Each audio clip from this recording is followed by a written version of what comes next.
Quem produz os alimentos que vai à mesa dos brasileiros? Você sabe?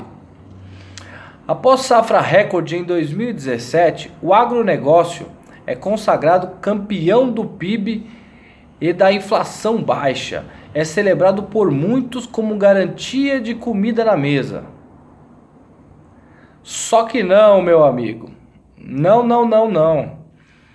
Quando se considera alimentos consumidos no país, 70% vem da agricultura familiar, segundo os dados do Instituto Brasileiro de Geografia e Estatística, o IBGE. São pequenos agricultores que plantam para abastecer a família e vendem a sobra da colheita, como mandioca, feijão, leite e batata. Até aí tudo bem, né? O agronegócio é um business, é um trabalho para importação, e a agricultura familiar sustenta, produz para a gente comer, né? Para o brasileiro consumir, para comer. Então são dois tipos de negócio. Um que é exportação, né? Que produz 30% para a gente comer. O outro que produz 70% para a gente comer. O que seria um governo nacionalista? No mínimo, dá direito de igualdade aos dois, né? No mínimo, né? Porque, na minha visão, esse daqui que produz mais para o povo teria que ter um pouco mais de incentivo. Só um pouquinho, 60, 40, enfim. Ou ter alguns benefícios para gerar mais qualidade, talvez até mais escala, para baratear os custos de comida no Brasil, né, de alimentos. Ou seja, vamos lá ver qual que é o problema. Dados da Secretaria Especial de Agricultura Familiar e Desenvolvimento Agrário apontam que existem no Brasil 4,4 milhões de agricultores familiares, né? Existem 4 milhões e 400 mil agricultores familiares. Eles seriam responsáveis por 38% da produção agropecuária brasileira e empregariam mais de 74% da força de trabalho. Ou seja, vamos lá. Esses daqui produzem 70% do que a gente come pro brasileiro, pro povo brasileiro, né? E fora isso, eles empregam 80% do segmento dessa área. Eles geram emprego para 80% das pessoas que trabalham nessa área. Ou seja, essa daqui, ela gera aproximadamente 30% do que a gente come, né? Eles têm 60% do mercado e eles geram 20% de emprego só, né? Eles têm mais dinheiro, mais mercado e empregam 20%. Por quê? Porque o grande agronegócio, ele é muito automatizado, né? Ele é feito muito por máquinas, por equipamentos autônomos, né? Então ele gera menos emprego. Só que ele gera uma compra de tecnologia. Mas a gente vai chegar lá ainda. Então essa balança aqui está mais pesada do que essa. Pelo menos para o Brasil, né? Para o povo brasileiro. Vamos lá. As destinações também orientam os incentivos fiscais, né? Ou seja, em 2017 o governo anunciou um crédito até 2020 de 7,5 bilhões de reais para a agricultura familiar. Então, a agricultura familiar tem 7,5 bilhões de reais. Essas informações parecem não ter chegado ao estado da Bahia, onde se encontra o maior número de agricultores familiares do país. É onde vive a agricultora Joélia dos Santos, que ajudou a criar uma cooperativa na região, né? E de agricultores também. Abre aspas, segundo ela. Entendi há pouco que fazemos como modo de vida é fundamental para alimentar muita gente, explica ela. Mas o crédito rural para o agricultor familiar caiu muito nos últimos anos.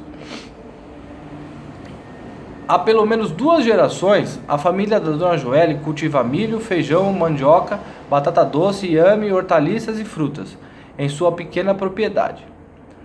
O que sobra, ela junta com a cooperativa, né, e vira renda. Lá eles distribuem para as feiras livres, né, centros de distribuições e abastecem até escolas até chegar à capital. Então, você vê, é uma pequena produtora que gera toda sua produção para a comunidade em volta. E ela está reclamando que o crédito vem diminuindo, mesmo esses 7,5 bilhões que foi injetado na economia. Agora vamos ver quanto foi de crédito a partir de 2007 para o agronegócio, o grande agronegócio. Esse que nos dá 30% da comida dele, do que eles produzem, que geram 20% dos empregos.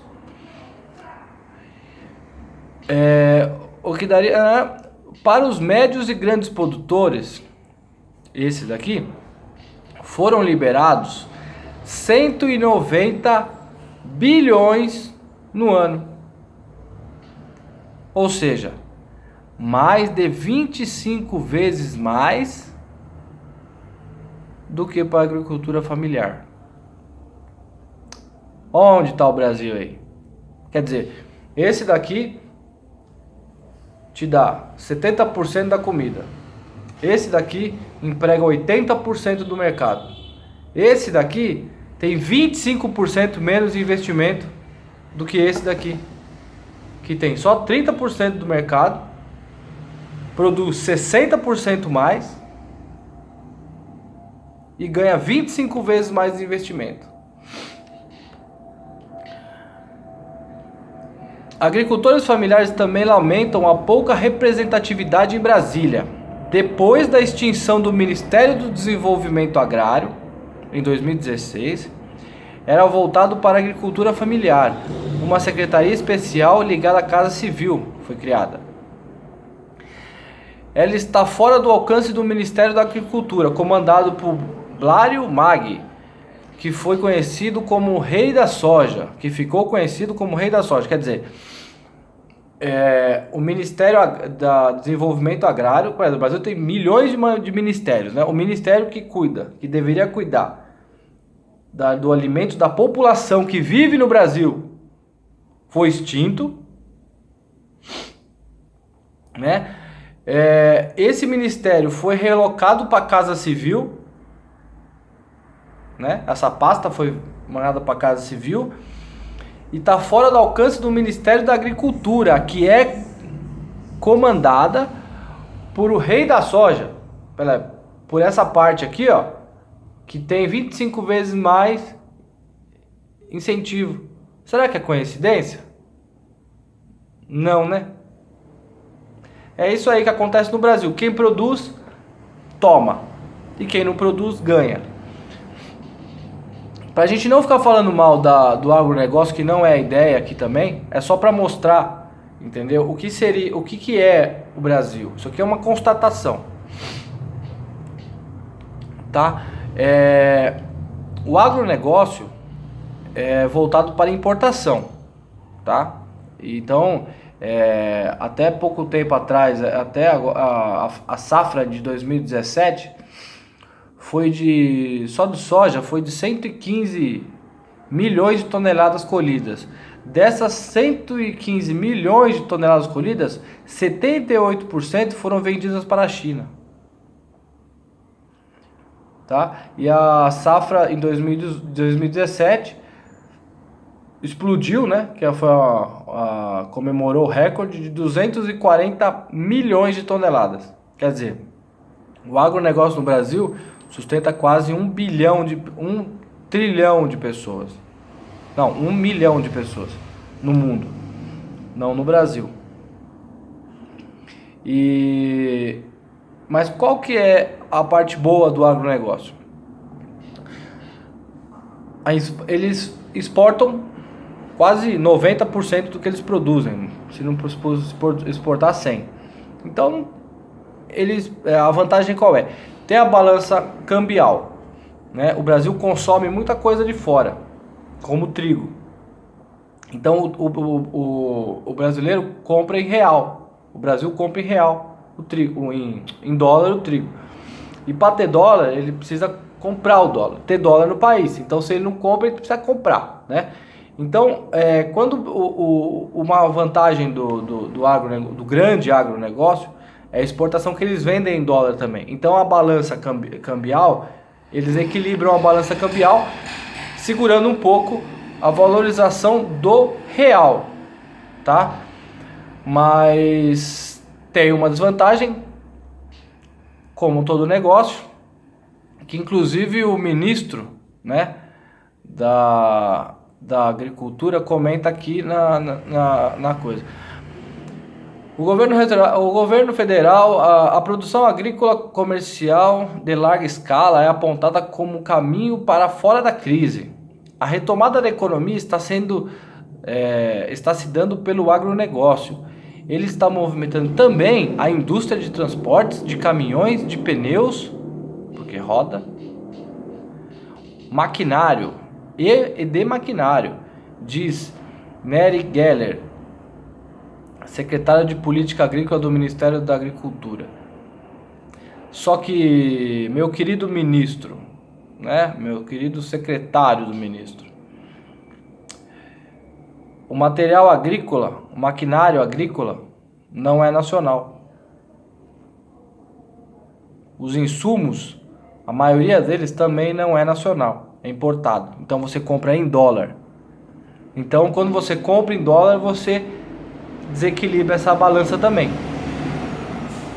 Se o maquinário, as máquinas, a única coisa que fica no Brasil aqui talvez seja o frete do transporte, né? Dos caminhões, aí sim, que é o transporte, a indústria de transporte fica. Só que de pneus, provavelmente o pneu não é feito no Brasil, o maquinário também não é feito no Brasil, então é pago em dólar. Então, por que o governo se interessa por isso? Primeiro, eles têm um lobby no Congresso, né, do agronegócio. Segundo, essa balança cambial é interessante pro país, principalmente pros bancos, entendeu? Pro sistema financeiro, para equilibrar o real e o dólar, entendeu? Então, por isso que o governo fala tão bem do agronegócio e não e mistura as coisas, e não dá as claras, que quando você ouve agronegócio, vai bem, significa que tem comida na sua mesa. E não é isso. Então, a gente está de olho. Um abraço, gente.